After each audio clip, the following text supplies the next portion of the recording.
Wassalatu wassalamu ala Rasulillah Muhammad ibn Abdillah wa ala alihi wa sahbihi wa mawala.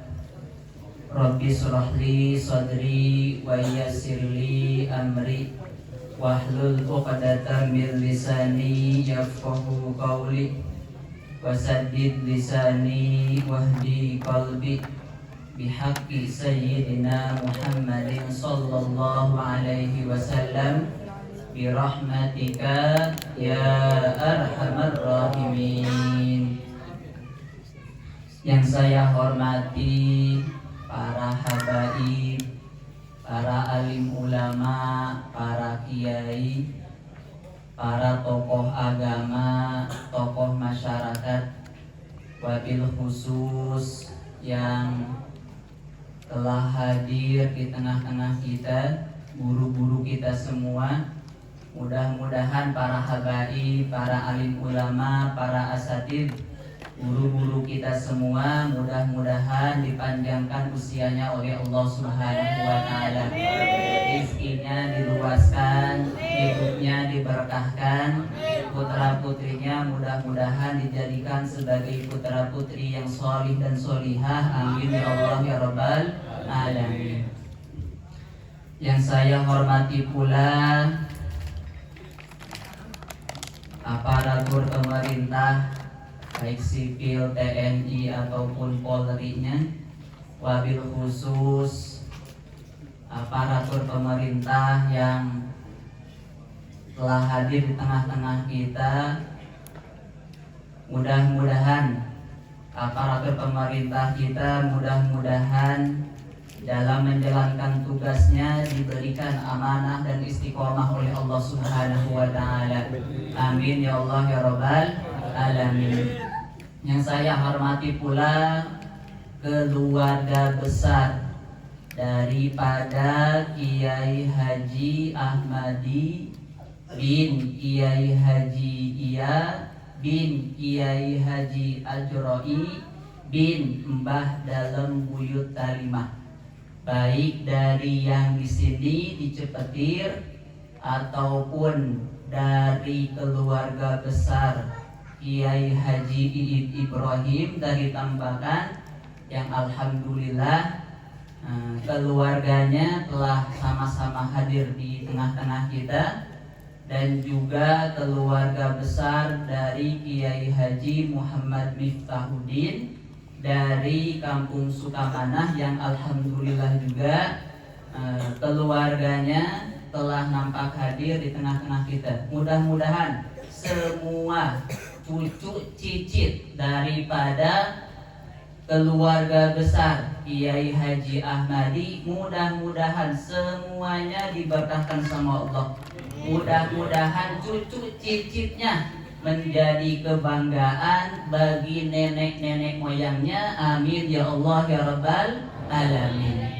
Yang saya hormati pula para hadirin, bapak-bapak, jamaah mutawassilin ataupun santri, mudah-mudahan wasilah kita kumpul di ini tempat mudah-mudahan mendatangkan rahmat daripada Allah Subhanahu wa Ta'ala. Mudah-mudahan kita diberikan ilmu yang bermanfaat. Amin ya Allah ya Rabbal alamin. Hadirin yang dirahmati oleh Allah Subhanahu wa Ta'ala, berkumpulnya kita di tempat yang mulia ini di dalam rangka apa ini teh? Memperingati haul daripada kakek kami tercinta Kiai Haji Syamsul Hilal yang kedua. Mudah-mudahan kakek kami tercinta di alam kuburnya mudah-mudahan selalu ada di dalam nikmatnya Allah Subhanahu wa Ta'ala. Kuburannya dilapangkan, kuburannya dijadikan sebagai bagian dari taman-taman surganya Allah Subhanahu wa Ta'ala. Amin ya Allah ya Rabbal alamin. Dan acara yang kedua pada malam hari ini, selain daripada haul, juga sekaligus memperingati daripada Isra dan Mi'rajnya baginda Nabi Muhammad sallallahu alaihi wasallam. Yang mana di sini apa ini? Tujuan daripada peringatan Haul dan Isra Mi'raj ini harapannya mari kita tingkatkan kualitas iman, Islam dan ihsan serta takwa kepada Allah Subhanahu wa taala. Mudah-mudahan para bapak semuanya nih, hadirnya kita di tempat ini, di tempat yang mulia ini, mudah-mudahan iman kita, kualitas iman kita, Islam kita, sama ihsan kita ditingkatkan oleh Allah Subhanahu wa taala. Amin ya Allah ya rabbal alamin. Pertama, tujuan daripada kita mengadakan acara pada malam hari ini untuk meningkatkan kualitas iman. Sederhananya para bapak semuanya, iman itu adalah tentang keyakinan, kepercayaan. Nah, insya Allah para bapak semuanya nih. Insya Allah para hadirin rahimakumullah, pada malam hari ini kita akan sedikit membahas tentang salah satu keyakinan yang memang diyakini oleh ulama-ulama kita Ahlus Sunnah wal Jamaah. Karena pada malam hari ini kita sedang memperingati Haul yang pertama, maka nanti para bapak semuanya, para hadirin rahimakumullah, kalau berbicara tentang Haul pasti nanti hubungannya dengan mayit. Betul gak Pak? Yang namanya Haul, acara Haul pasti hubungannya berbicara dengan mayit. Nah, terkait masalah keyakinan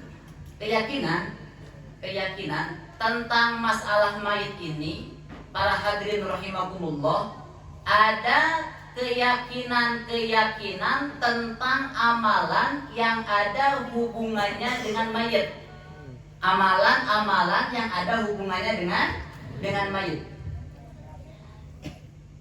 Di dalam kitab Al-Ajwibah Al-Ghaliyah fi Aqidatil Firqah An-Najiyah yang disusun oleh Habib Zain, juga di dalam kitab Tahqiqul Amal Fima Yanfa'ul Mayyit Minal A'mal yang disusun oleh Sayyid Muhammad bin Alwi Al-Maliki. Dari dua kitab ini saya baca, saya pahami, dan saya simpulkan bahwasannya amalan yang ada hubungannya dengan mayit itu dibagi menjadi tiga. Pertama, ada amalan si mayit yang manfaatnya untuk si mayit. Pertama tuh, amalan si mayit yang manfaatnya kembali kepada si mayit. Ada yang kedua, amalan si mayit yang manfaatnya untuk orang lain yang masih hidup. Nah, dua tuh. Yang ketiga, ada amalan orang lain yang masih hidup yang manfaatnya untuk si mayit. Berapa tuh?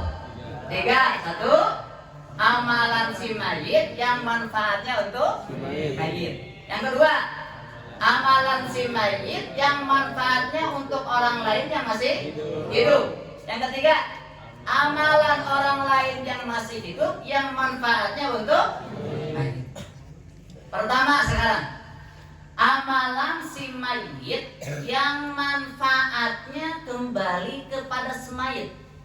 Ulama Ahlus Sunnah wal Jamaah sepakat jenis pertama ini sudah terputus. Jenis pertama ini sudah terputus. Artinya orang yang sudah meninggal, dia tidak bisa beramal lagi. Pernah ningali teu aya potong salat teuing? Hah? Pernah ningali teu? Atuh, henteu lamun aya urang kabur mah aya, bener tuh, Pak? Nah. Dan inilah jenis pertama inilah para bapak semuanya yang dimaksudkan di dalam hadis Nabi, idza mata ibnu Adam in qata'a amaluhu. Ketika ada seseorang meninggal, maka putuslah amalnya. Amal yang mana dulu? Bukan amal jenis yang kedua, bukan amal jenis yang ketiga, tapi amal jenis yang pertama, yaitu amalan si mayit yang manfaatnya kembali kepada si mayit. Karena kalau orang sudah meninggal itu, dia sudah tidak ditaklif lagi. Artinya dia tidak beramal lagi untuk menambah pahala, tidak bisa. Makanya kata Sayyid Alwi Al-Maliki, wa hadza amrun dhahirun. Orang meninggal tidak bisa beramal lagi, itu udah jelas. Udah jelas yang namanya orang meninggal pasti tidak bisa beramal lagi. Kagak bisa sholat lagi, kagak bisa puasa lagi, kagak bisa sedekah lagi, dan lain sebagainya. Ini jadi jenis pertama ini sepakat ulama sudah terputus. Ada lagi yang kedua. Yang kedua adalah tadi yang kedua, amalan si mayit yang manfaatnya kembali kepada orang lain yang masih hidup. Nah, jenis amalan ini menurut ulama Ahlus Sunnah wal Jamaah yang kita ikuti, jenis kedua ini belum terputus.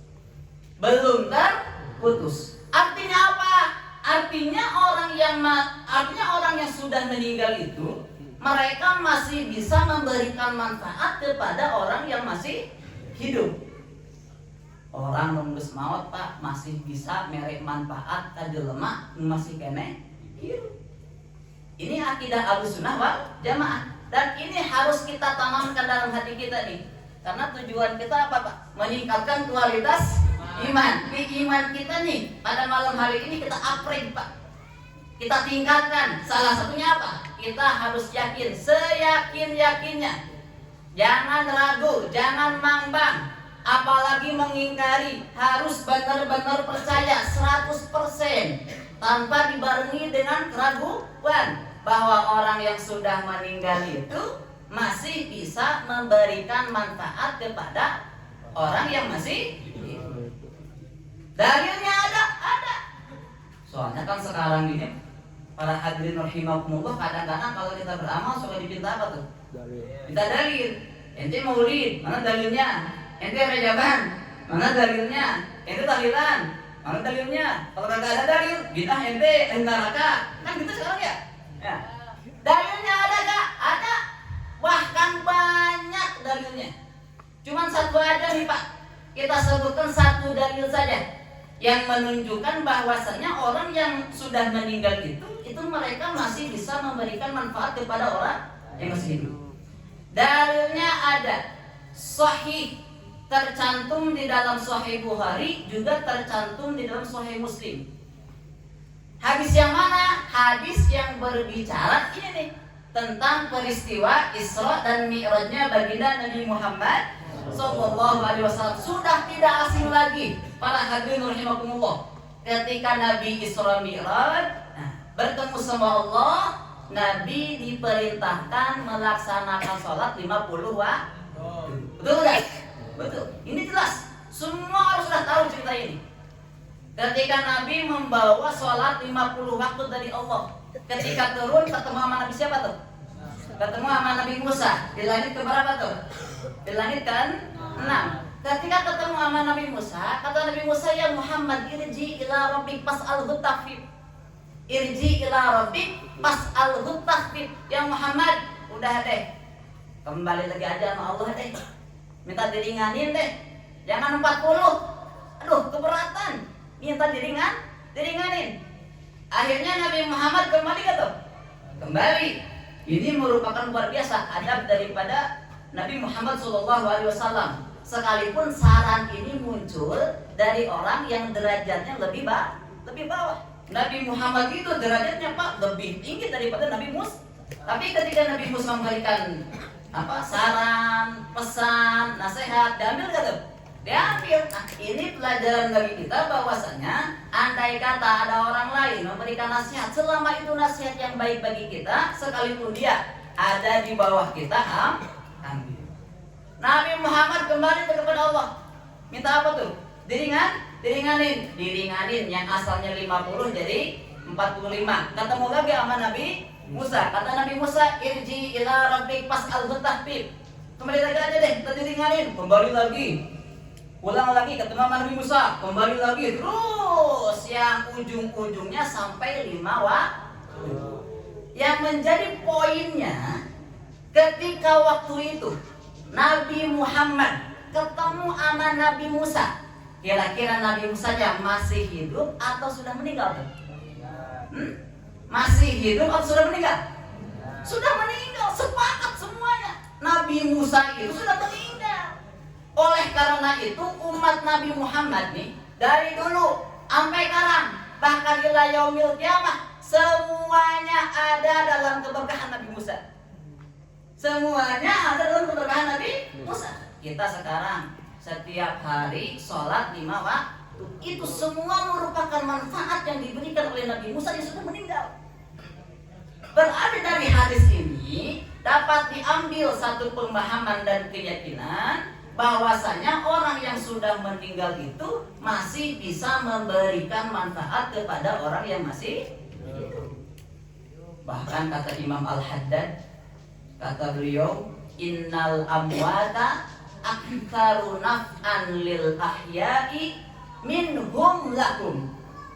Innal amwata, sesungguhnya orang yang sudah meninggal itu aktsaru naf'an, lebih banyak memberikan manfaat lil ahya'i, kepada orang yang masih hidup, minhum, daripada orang yang masih hidup memberikan manfaat lahum, kepada orang yang sudah meninggal. Kalau banding-banding ini antara manfaat yang diberikan oleh orang yang masih hidup kepada orang yang sudah meninggal, itu masih jauh lebih banyak manfaat yang diberikan oleh orang yang sudah meninggal untuk orang yang masih hidup. Alasannya apa? Kata Imam Al-Haddad, li'annahum mashghuluna anhum bihammir rizki. Karena orang yang masih hidup itu dia bukan hanya mikirin keluarganya yang sudah meninggal, mikirin rizki lah, mikirin cari uang lah, betul gak? Mikirin anak sekolah lah, mikirin apa lagi tuh? Tunggangan lah, mikirin apa lagi tuh? Cicilan lah, mikirin sawah lah, mikirin maju lah. Jadi banyak pikiran tuh dalam otaknya, sehingga durasi waktu untuk mengingat keluarga yang sudah meninggal sedikit. Bahkan ayah setahun sekali, bener deh, setahun sekali piti doang, harap jarah. Selain itunya, jarah setahun lah. Hah? Ayah begitu ayah? Dia lagi cepet lo, ayah begitu cepet nama dia. Hah? Loba. Tapi orang yang sudah meninggal itu, para bapak semuanya, mereka udah gak mikirin rezeki lagi, enggak mikirin anak punya apa, enggak mikirin beras lagi, udah gak mikirin sawah lagi, udah gak mikirin cicilan lagi. Yang mereka pikirkan hanya amal soleh mereka, sehingga durasi waktu untuk mengingat keluarganya yang masih hidup itu lebih banyak. Oleh karena itu para bapak semuanya, kita harus yakin seyakin-yakinnya bahwasanya orang yang sudah meninggal itu masih bisa memberikan manfaat kepada orang yang masih hidup.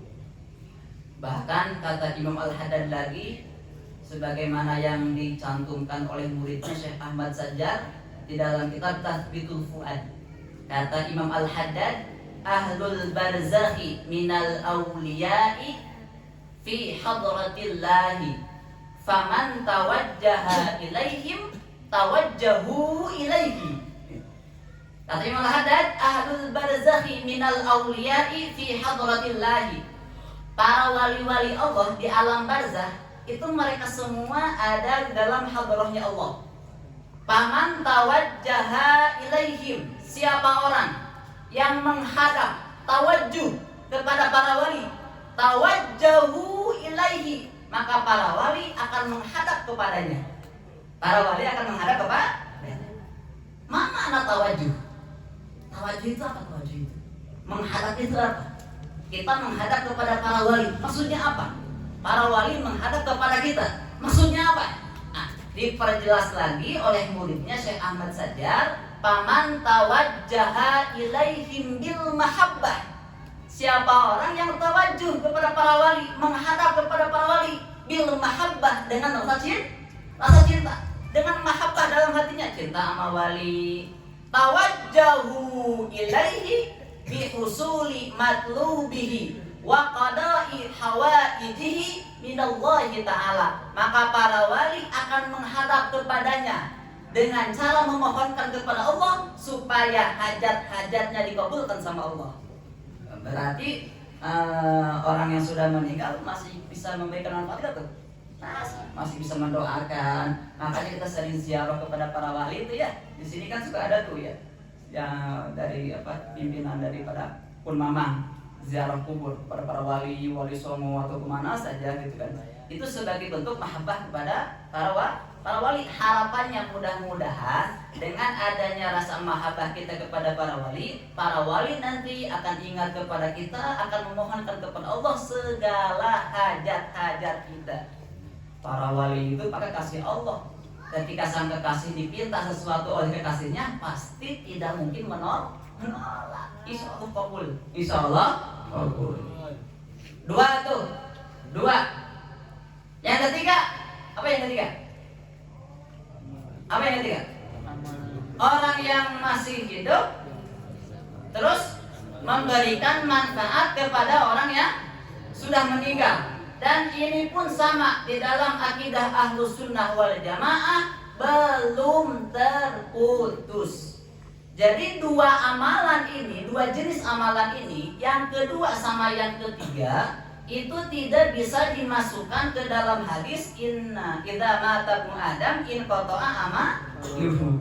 Gak bisa dimasukkan ke dalam hadis tersebut. Sebab nanti kalau dimasukkan ke dalam hadis tersebut, nanti akan bertentangan dengan hadis-hadis atau dalil-dalil yang lain. Oleh karena itu, hadis idza mata ibnu adam in qata'a amaluhu itu hanya dikhususkan kepada amal si mayit yang manfaatnya kembali kepada si mayit. Adapun amalan orang yang masih hidup yang manfaatnya untuk orang yang sudah meninggal, ini sama sekali belum terputus. Makanya kan kita suka satu pasal hilang, ila roti, suka gitu, ila ruhi, betul nggak? Itu kan iswabus sawab gitu, mengirimkan pahala kepada orang yang sudah meninggal. Akidah kita, keyakinan kita sampai.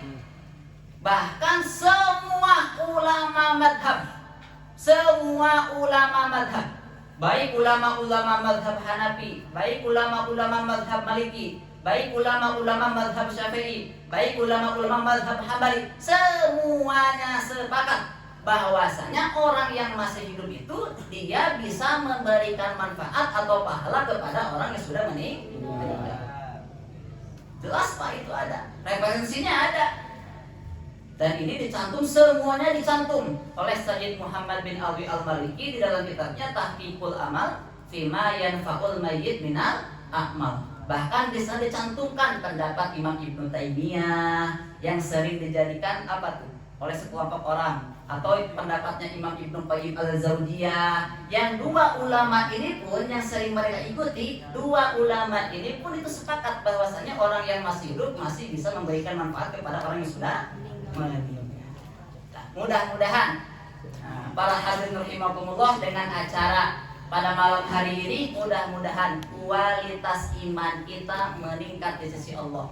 Ya, salah satunya kepercayaan kita, keimanan kita tentang amalan yang ada hubungannya dengan mayit. Bahwasanya amalan jenis yang kedua dan yang ketiga itu sama sekali belum terputus.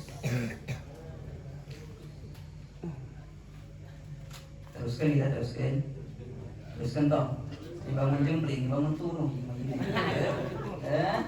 bangun taruh. Nah, di mah bisa ngalucu Pak dawahna, bisa ngalucu jadi lamun besar itu 1000 we gitu. Yos. Tapi bisa ngalucu tak can dijajah kasih sorena. Kecuali dijajah lah kasih sorena lamun kan bisa ngalucu. Teruskan dong. Salit ya. Yang kedua, acara kita pada malam hari ini adalah memperingati Isra Mi'raj.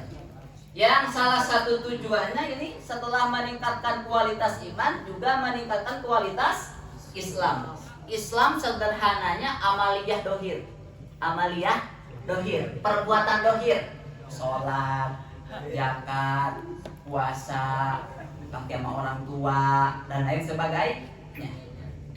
Nah, mudah-mudahan acara pada malam hari ini nih bisa meningkatkan kualitas Islam kita, amaliyah dohir kita, terutama amaliyah dohir sholat.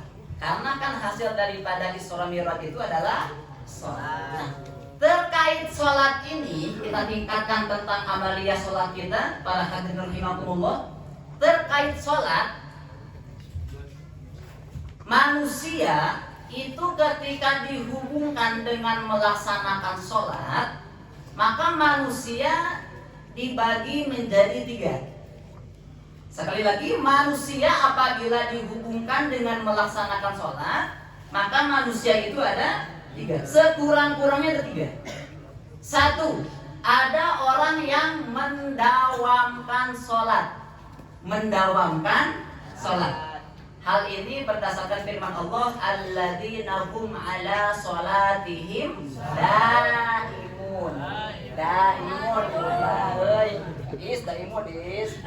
Alladzina hum ala sholatihim daimun. Yaitu orang beriman itu adalah orang-orang yang mendawamkan sholatnya. Pertama, mudawamatus sholat. Ada orang yang levelnya mendawamkan sholat. Betul. Yang kedua, ada yang mendirikan sholat. Ada yang mendirikan sholat.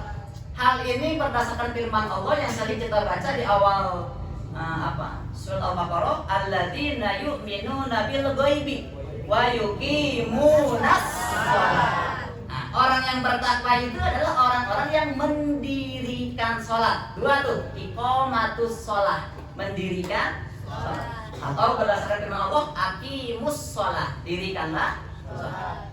Yang ketiga, ada orang itu yang menjaga sholat. Menjaga sholat, muhafadzatus sholat, menjaga sholat.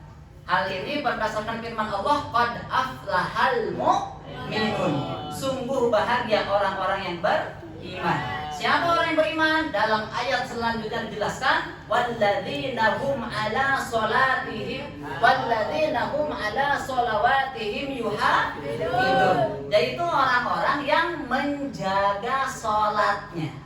Muhafadzatus, atau dalam ayat lain, hafidhu ala sholawati was sholatil wusta, jagalah oleh kalian sholat 5 waktu. 3 tuh.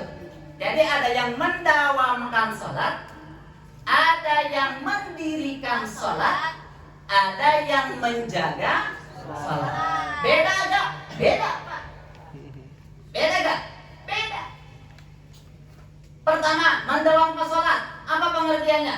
Kata para ulama, ini dijelaskan di dalam kitab Al-Fawaid Asy-Syatiriyah yang dikumpulkan, yang disusun oleh Al-Habib Salim bin Abdullah Asy-Syatiri. Nah, itu di dalam kitab Al-Fawaid Asy-Syatiriyah, yang dimaksud dengan mudawamatus sholah itu adalah hanya mendirikan sholat saja. Enggak tidak memperhatikan sunnah-sunnahnya, tidak memperhatikan hak dohirnya seperti sunnah-sunnahnya, adab-adabnya, tidak memperhatikan khusyuknya, tidak memperhatikan hudurnya, tidak memperhatikan khuduknya, tidak memperhatikan ikhlasnya. Yang penting sah dia kerjakan udah. Asal cek sudah nama, asal cumpun rukun jeung syarat beres. Asal cumpun rukun jeung syarat beres. Nah, yang seperti itu disebut apa? Orang yang mendawamkan sholat. Yang penting sah udah deh, nggak merhatiin sunnahnya, nggak memperhatikan khusyuknya, nggak memperhatikan hudurnya dan lain sebagainya. Yang dia penuhi hanya rukun sama syaratnya saja. Itu yang dimaksud dengan apa? Mudawamatus sholat. Orang yang mendawamkan. Yang kedua, ada orang yang mendirikan sholat. Alladzina yu'minuna bil ghaibi wa yuqimunas sholat. Orang yang mendirikan sholat. Apa makna mendirikan sholat? Nah, dalam tafsir Jalalain, Imam As-Suyuti menjelaskan yang dimaksud dengan mendirikan sholat itu adalah ayyatuna biha bihuquqiha, yaitu melaksanakan sholat dengan memberikan hak-hak sholat. Karena sholat itu memiliki apa? Hak-hak yang harus kita penuhi. Apa haknya? Dijelaskan lagi oleh Syekh Ahmad bin Muhammad As-Sawi dalam tafsir Sawinya. Ada hak dohir, ada hak batin. Ada hak dohir, ada hak batin. Kalau hak dohir terpenuhi syaratnya, terpenuhi rukunnya, terpenuhi dan dilaksanakan adab-adabnya dan sunnah-sunnahnya. Itu hak dohir tuh.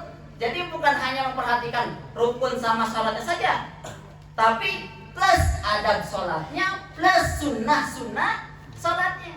Itu hak dohir. Ada hak batin apa? Seperti khusyuk, ikhlas, hudur, khudu' dan lain sebagainya. Kalau dua hak ini sudah terpenuhi, baik hak dohir maupun hak batin, barulah orang tersebut dikategorikan sebagai orang yang mendirikan.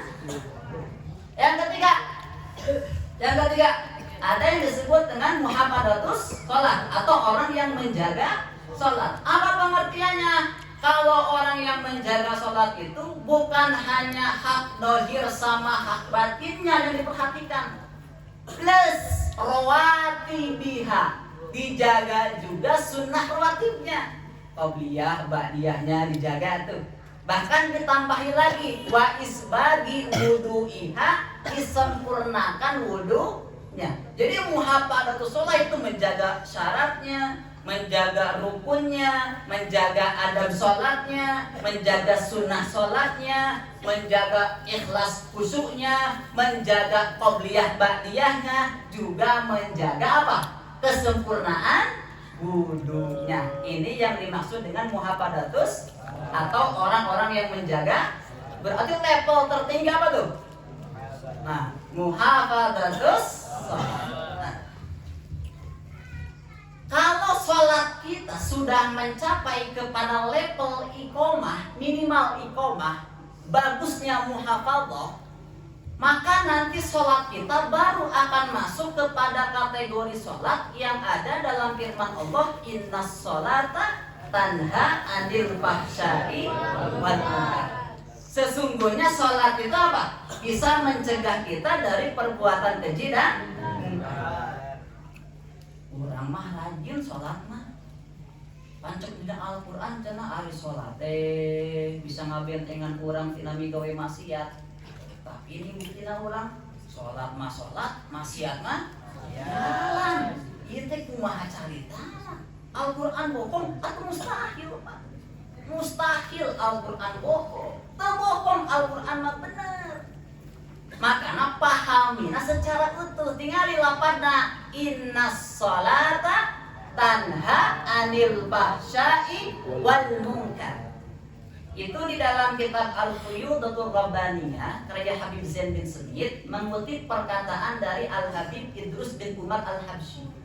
Itu yang disebut yang dimaksud sholat yang ada di dalam ayat innas sholata tanha anil fahsya'i wal munkar itu enggak semua sholat. Lamun cek santri mah sebab lapan sholat di teh makrifat lain nakirah, bener tuh? Makrifat lain nakirah. Makrifat ku sabab alif kan aya makrifat teh ku sabab isim isyarah, aya makrifat ku sabab isim mausul, aya makrifat ku sabab isim alam, aya makrifat ku sabab mudhof kana isim makrifat lain. Nah, ieu mah makrifat ku sabab naon? Ku sabab alif makrifat teh para bapak sadayana sederhana nama khusus.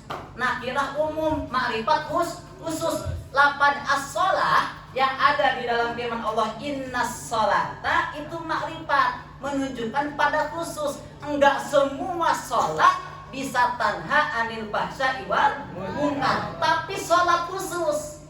Sholat yang mana? Sholat yang minimalnya sudah mencapai kepada level iqamatus shalah. Kalau baru mudawamatus sholat, jangan harap Pak sholat kita tanha anil fahsya'i wal munkar. Minimal level iqamatus sholat, hak dohirnya dipenuhi, hak batinnya pun dipenuhi, baru nanti level sholat kita bahkan bakal menjadi sholat yang tanha anil fahsya'i wal munkar. Jadi sholatna ulah syarat jeung rukunna doang, sunnah Nabi dipigaw. Pan para bapak sadayana ya Allah ya Rabbi eta kasunnahan sholat teh kacida lobana. Bahkan Habib Sa'ad sampai bikin kitab khusus anu berbicara tentang kasunnahan sholat. Jumlahna aya 500 kasunnahan sholat. Bahkan sebagian ulama teh nyarioskeun 60 60 kasunahan salat. Bahkan aya sebagian dari ulama nyarioskeun kasunahan salat teh jumlahna aya 1000 kasunahan. 1000 Pak. Urang lamun digawe barak sunahan tah. Hah? Barak kesan atau digawe salat Pak. Deui urang nanya. Deui urang mah. Kalau pas salatna ya Allah ya Allah bisa 1000 kasunahan salat. 1000. Sok berapa? Lupa kasunahan salat teh. Sabenerna mah urang geus digawe kan kadang-kadang urang teu apal. Kadang-kadang urang teu apal. Contoh kieu Pak. Urang lamun salat punten panjang ieu ada nganggo gerakan-gerakan salib. Lamun urang salat Pak sampean urang kumaha Pak? Nah, urang kieu apa kieu? Di sana. Ya. Dirapatkeun apa direnggangkeun di sana? Direnggang? Para bapak sadayana eta di kana Sunda kieu teh kumaha carita. Hayu teh. Di kana Sunda teh kumaha carita naik. Di kana Sunda. Da sebenarnya mah teh awalna hayang Sunda, da lihat imang eta asin teri atuh da. Lain eta pizza, ngan aya pesan ti ibunda tercinta, awalna cara mah teh nganggo bahasa Indonesia supaya eta keren. Atuh geus cek mamah mah entos we samina wa atona make bahasa Indonesia. Itu sebenarnya lain ku hayang-hayang terima bahasa Indonesia lah. Boleh tok lah kese. Ini Sunda ieu mah bantu. Kenalah orang Sunda we yang lah. Orang Sunda. Para bapak sadayana ya, lamun urang salat teh memang disunahkeun naon direnggangkeun. Tafrijul qadamaini, sunnah direnggang. Sunnah direnggangkeun kieu. Jadi lamun urang salat direnggangkeun kieu, Pak. Meunang ka sunnah? Mana ka sunnah? Kumaha lamun dirapatkeun wa yukrahu ayyusiko qadamaihi. Makruh lamun urang ngarapatkeun dua dampal dirapatkeun kieu. Makruh bau jengkol. Bojeng. Sunnahna direnggang. Wa yustahabbu ayyakuna qadra shibrin. Ngarenggangkeunna ukuran sajengkal Pak. Ulah boleh teuing. Ayo ulah kieu kieu ngobong-ngobong sajadana badak. Jadi para bapak sadayana ngarenggangkeun sunnah. Ngarenggangkeun saukuran sajengkal sunnah mustaqillah. Maksudna sunnah mustaqil teh sunnah nu mandiri. Jadi urang lamun dia salat ieu ngarenggangkeun bari ngarenggangkeunna saukuran sajengkal, maka geus aya dua kasunnahan anu dipigawe ku urang. Lain hiji tapi dua. Hiji sunnah ngarenggangkeun, anu kaduana sunnah ngarenggangkeunna saukuran. Ieu teh sun pigawe ku urang Pak. Ulah dirapatkeun sunnah. Pancek tadi teh urang. Salat urang hayang minimal nyampe kana level iqamatus wayahna.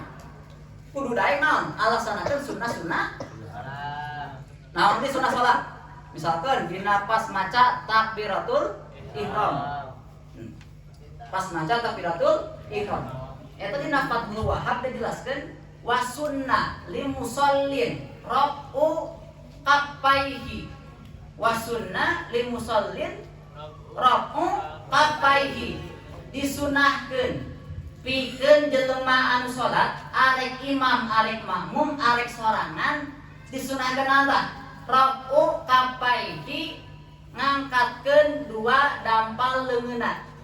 Sunnah Pak, ngangkatkeun dua dampal leungeun teh lain rukun, lain wajib, lain syarat lain. Dan ngajadi rukun mah maca takbiratul ihramna Allahu akbar eta rukun. Ari ngangkatkeun pananganna mah naon eta? Sunnah Pak ieu. Terus kumaha deui? Lil kiblati, sunnah diangkatkeun dampal leungeunna ka arah kiblat. Lain kieu Pak, Allah, ieu lain. Sunnahna dampal leungeunna ka mana? Ka kiblat. Tok kitu dah. Allahu akbar. Ieu sunnah. Ngangkatkeun leungeunna sunnah. Madapkeun dampal leungeun ka kiblat sunnah mustaqillah, sunnah lain geus dua tah. Lain kieu Pak. Allahu akbar. Ente ya? Ini kos jogging. Lain Pak. Pamaun kieu mah Allahu akbar. Abdi kos kulit kieu mah. Lain kieu kaharep Pak. Kaharep. Maksupata ini sunnahna terbuka. Si dampal leungeunna terbuka. Ulah sampai ka aya penutup. Ulah sampai ka aya penutup. Make kaos sarung tangan misalkan. Secara sama sah cuman makruh. Sunnahna kumaha? Dibuka. Berarti saibara sunnah tah? 3 ngangkatkeun leungeunna sunnah. Yang hareupeun dampal leungeun ka kiblat sunnah. Henteu ditutupan sunnah. Terus masih keneh leungeun mansyuratayil asabi'. Jari jemarina sunnah henteu dikepeulkeun. Ulah kieu Pak. Allahu akbar. Allahu akbar. Atuh ieu mah itu. Aduh, atuh mah salat. Bener enggak? Tah, sunnah Pak. Jari jemarina dibuka. Dibuka dia. Terus sebentar. Opat. Masih keneh dina leungeun. Mufarraqatan. Bari si jari jemarina disunnahkeun direnggangkeun. Ulah dirapetkeun. Ngarapetkeun hukumna makruh. Ngarapetkeun hukumna makruh. Tapi direnggangkeun. Sunnah ieu ge Pak. Sabaraha? Leungeun doang. 5. Ngarenggangkeunna wasaton. Pertengahan. Ulah renggang teuing. Allahu akbar. Nyamuk. Ulah renggang teuing Pak. Wasaton. Pertengah. Allah. Allah. Angkatkeun ka mana? Atas batas. Atas berapa? Genep. Hah? Sabaraha? 5. Angkatkeun leungeun sunnah. Yang hareupeun dampal leungeun ka kiblat sunnah. Henteu dikeupeukeun jari jemarina sunnah. Direnggangkeun sunnah. Ngarenggangkeunna pertengahan baraha? Hah? Genep. 5 atau genep? Terus masih keneh dina leungeun. Masih keneh dina leungeun. Ngangkatkeun leungeunna hadwa mankibaihi. Sajajar ejeung mankib. Sajajar ejeung mankib. Naon mankib teh? Dina i'anah mah mankib teh majma'u admil adudi wal katifi. Tempat berkumpulna tulang adud, adud teh lengan atas, ejeung katif tulang ieu tah. Tah di papangih tah tulang adud ejeung tulang katif, ieu disebutna mankib. Ieu tah, ieu mankib. Ieu adud. Nah, ieu katif disebutna. Pertemuan antara adud jeung mankib naon? Pertemuan antara adud jeung katif naon? Mankib. Mankib. Tah, sunnahna ngangkatkeun leungeun teh ye hadwa mankibaihi. Sajajar jeung mankib. Bahu gitu nya. Karena naon bahu? Bahu lah. Atau tatap ieu apa ieu tah? Pokoknya bahu lah geus lah. Bahasa Arab mah mankib begitu tempat berkumpulna. Tulang lengan atas jeung tulang ieu tah. Tulang naon? Tulang bahu lah. Kumaha? Dijelaskeun deui dina mazhab Syafi'i mah dina fikih-fikih Syafi'i mah. Jari jemari anu opat sajajar jeung luhur ceuli. Ieu teh sajajar jeung tah. Jari jemari nu opat sajajar jeung luhur ceuli. Jempol sajajar jeung ieu naon warna ieu tah. Nu leureus-leureusna ieu. Cuping telinga. Cuping teling. Ya. Jari nu opat sajajar jeung luhur ceuli. Jempol sajajar jeung cuping ceuli. Dohir telapak tangan sajajar jeung mankib. Lain kieu. Tapi ulah disalahkeun kieu ge. Beureun boga dalil. Kan mazhab Syafi'i mah ieu. Allah. Sunnah. Mus baraha tah? 7. Terus masih keneh dina ngangkatkeun leungeun. Ngangkatkeun leungeun para Bapak sadayana sunnahna beres ngangkatkeun leungeun, beres maca takbir. Beres ngangkatkeun leungeun, beres maca takbir. Kumaha praktekna kieu, Pak? Allahu Akbar. Bar teh di luhur. Bar teh di luhur. Ayo urang kumaha? Allahu Akbar. Bener tak, Pak? Iya kicuk na sarua ieu Bapak kicuk namanya. Bener tak? Kalau mana mah kitu mah mun apa itu Bapak nama? Allahu Akbar. Sunnahna kumaha? Beres maca takbir, beres ngangkat leungeun. Beres maca takbir, beres ngangkat leungeun. Allahu Akbar. Karena bahasana Rabbul Yadaini. Jadi antara maca takbir jeung Rabbul Yadaini beresna bareng. Ari Rabbu naon? Ngangkat lamun kieu turun, lain Rabbu. Lamun kieu lain Rabbu turun, nurunkeun leungeun. Ari Rabbu mah ngangkat leungeun kieu tak ka luhur. Disebutna Rabbu eta. Jadi makanan paling utama mah Allahu Akbar. Kitu. Nah, ieu pendapat paling kuat dina mazhab Syafi'i. Dijelaskan oleh Imam Nawawi dina Al-Majmu' At-Tahqiq sareng saja banyak. Bahkan dina Ihyatul Talibin oge Sayyid Bakri Muhammad Syahto nyarioskeun wastihbabun tihaihima ma'an huwa al-mu'tamadu. Sunnah berbarengan beresna maca takbir jeung ngangkatkeun leungeun. Sunnah bahkan ieu menurut pendapat al-mu'tamad dina mazhab Imam Syafi'i eta karak dina masalah leungeun panangan. Sabaraha ta eta? Loba teh tah? Loba. Aya keneh di leungeun doang, loba keneh leungeun ge. Naon deui wa irsalihima nurunkeun leungeun. Sunnah eta, Pak.